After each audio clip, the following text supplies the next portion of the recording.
Okay, there, Doug. Do you see that? Jesus. You see those hairs? Get the tweezers, Okay, I want you to grab it, okay? Yeah, Honey, keep your head It's okay, still, babe. please. It's okay, Get back babe. in It's so okay, I babe. can see it. Okay. Get...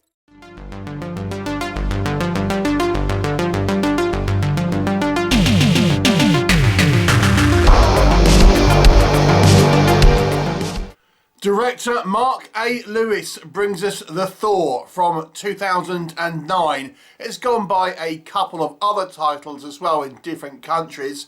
Mark A. Lewis also co-wrote this movie. And this is one of these films that can be compared to previous ones, this one being The Thing, the 1982 John Carpenter movie, in a way. And this one stars Val Kilmer and Aaron Ashmore. So the story is that there is an Arctic research station that is doing kind of studies on global warming and such, and in their studies they've actually found a preserved woolly mammoth that is getting thawed out because of, you know, the ice caps melting, global warming, etc. But what this research team isn't aware of are this woolly mammoth is actually infested with these ancient parasites that are now thawing out and reanimating, coming back to life, so to speak.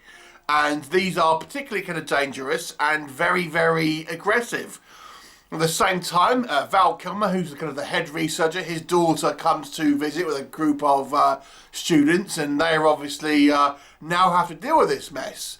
And the kind of comparisons with The Thing, obviously you've got this kind of Arctic location, the isolation, and the kind of the dealing with some type of foreign entity, so to speak, and the degree of paranoia. Are people infected? Are they kind of trying to save their own skin? People turning on each other, things like that. So let's discuss. I mean, like The Thing, this is somewhat of an intriguing story, albeit obviously this one feels like it's a little bit derivative of the aforementioned The Thing. But nonetheless, it still is an intriguing story, one that relies, I think, on good character work for the most part, and, you know, reasonable acting, and a good sense of paranoia, which I think is the key to this movie. Unlike The Thing, this isn't a gooey, gory creature feature. We do get these kind of prehistoric insects, well, they're actually vertebrates, but that's kind of the only real thing you'll see on screen, rather than kind of the more grotesque VFX that we had in The Thing. But, you know, other than that, it's a similar movie and has a similar level of kind of tension and things like this. And obviously this is somewhat of an ecological message in this film as well. It's warning of the potentially real danger of the melting of the ice caps and what kind of bacteria that might expose the world to. So this is kind of like an eco-horror to a degree, but I think it's one based on some kind of like scientific research, which makes it a little kind of scary in some ways.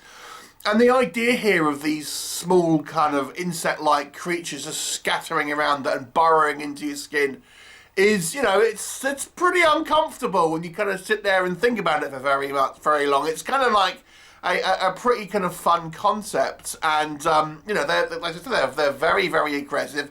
And how do you stop like thousands of little insect-like creatures? It presents kind of quite the problem for our kind of team here. And as I said, I do think the cast here do an admirable job. I think you get to know the characters, and it somewhat avoids some cliches, I would say, in regards to some of the kind of the way these kind of characters are portrayed. I should point out, although Val Kilmer's name is at the top of the credits here, he isn't in the movie loads. It's one of these things where he's obviously had a couple of days shooting, and then he's kind of, you know, been absent for most of the movies, but he's obviously there to put a name on it. But he has a pivotal role, albeit not a large one. Instead, we get his daughter, who I do think makes a kind of a good, you know, leading character, who is both smart but also quite relatable as well, I would suggest. Yeah, and it's a kind of like one of these movies where it's all kind of confined to kind of one kind of research station, few external shots, and a good sense of tension all around, I would say. The VFX are achieved by CGI, this being a kind of a 2009 film. The CGI now is obviously of its age, so to speak, but I don't think it's necessarily terrible. And I still think gives you the, that grotesque thing. But there are a few kind of practical kind of shots as well where we see certain things that happen in the movie. Let me just going to say that. So what doesn't work in this film? So it's one of these films where I think the writing is mixed. For me, I found some of the character motivations here very questionable. And...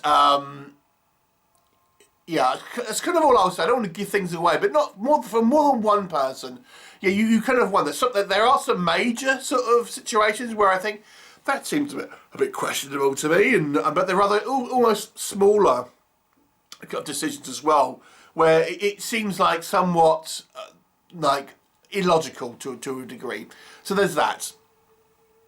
I have to say as well, this research station seems woefully understocked in regards to supplies. For example, I mean, I'm sure that you would have had like things like a hazmat type suit in this research station. If you're searching for things like, you know, up there, surely you would have like some type of protective equipment and things like that. But it doesn't really seem to have much of anything, to be honest. So yeah, it's a bit like, what, you know.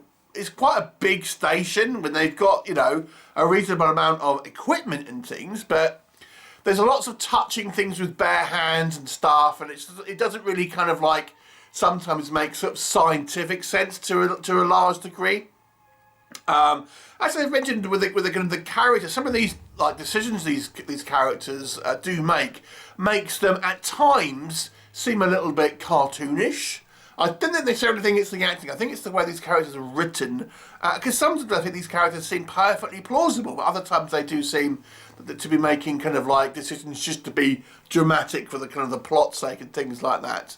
And as I have mentioned, I do think some of the CGI here is obviously on the kind of the lower budget side. So you know it doesn't quite have that visceral feeling that maybe you'd get from The Thing, and you know it never kind of goes into that much sort of graphic horror or anything like that. So it's less of a horror film where you're gonna go oh and stuff. It's more of a a cautionary tale to a degree. But still, I would say it's an engaging movie. I would actually say this is an above average movie, and I'll give it a 6 out of 10. Have you seen it? What did you think of it? Leave me a comment and I'll look forward to seeing you next time. Bye for now.